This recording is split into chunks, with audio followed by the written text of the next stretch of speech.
Assalamualaikum warahmatullahi wabarakatuh. Perkenalkan, nama saya Muhammad Ilham Rizky Saputra. Saya dari kelas 2B1. Di sini saya akan menjawab pertanyaan-pertanyaan UAS agama Islam. Baik, untuk pertanyaan pertama, apa yang dimaksud dengan hukum sunatullah serta contohnya? Yaitu hukum-hukum Allah yang disampaikan untuk manusia melalui para rasul, undang-undang keagamaan yang ditetapkan oleh Allah Subhanahu wa taala yang termaktub di dalam Al-Qur'an. Hukum alam yang berjalan tetap dan otomatis, contoh datangnya malam setelah siang dan siang setelah malam, atau silih berganti. 2. Jelaskan paradigma ilmu bebas nilai atau value free beserta contoh, yaitu tuntutan agar ilmu pengetahuan dikembangkan hanya berdasarkan pada ilmu pengetahuan saja dan tidak boleh dikembangkan berdasarkan pertimbangan lain di luar ilmu pengetahuan. Contoh, ketika Confucius mengajukan teorinya tentang kesemestaan alam dan menemukan bahwa bumi mengelilingi matahari. 3. Jelaskan tentang interkoneksitas dalam memahami ayat kauliyah dan kauniyah serta contoh.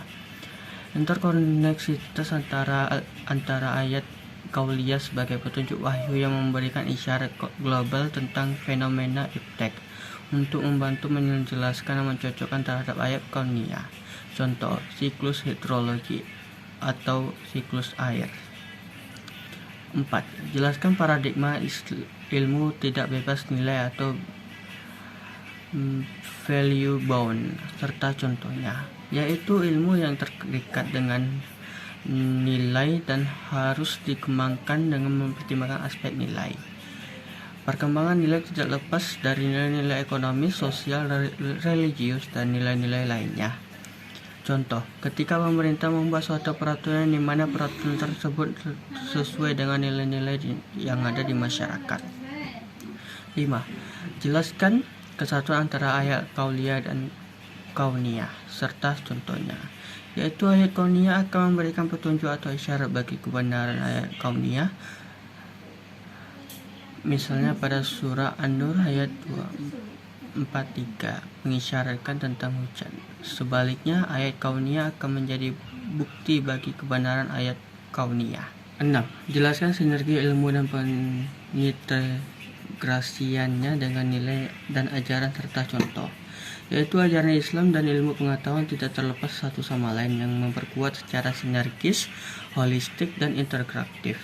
Pengetahuan pada manusia tidak akan bermakna tanpa dilandasi dengan iman yang benar. Maka manusia tidak hanya mengandalkan kecerdasan intelektual, tetapi juga membuktikan kecerdasan spiritual untuk membimbing manusia. Contohnya, sarjana hukum melakukan rekayasa hukum dengan mengetahui celah-celah hukum untuk melakukan pelanggaran hukum. 7. Bagaimana mengintegrasikan etika Islam, rasa tanggung jawab di hadapan Allah, amanah, ilmiah, tawadu, dan menyebarkan ilmu dalam perkembangan dan penerapan iptek. Jelaskan. Peran Islam dalam perkembangan iptek ada dua, yaitu pertama, menjadikan akidah Islam sebagai paradigma ilmu pengetahuan. Akidah Islam wajib dijadikan landasan pemikiran kaidah fikriyah bagi seluruh ilmu pengetahuan. Ini bukan berarti menjadi segalanya, akan tetapi menjadi standar bagi seluruh ilmu pengetahuan. Kedua, menjadikan syariah Islam sebagai standar bagi pemanfaatan iptek dalam kehidupan sehari-hari, yang mengatur boleh tidaknya pemanfaatan iptek didasarkan pada ketentuan halal dan haram. Baik, segitu saja untuk pemaparan jawaban saya. Saya ucapkan terima kasih. Wassalamualaikum warahmatullahi wabarakatuh.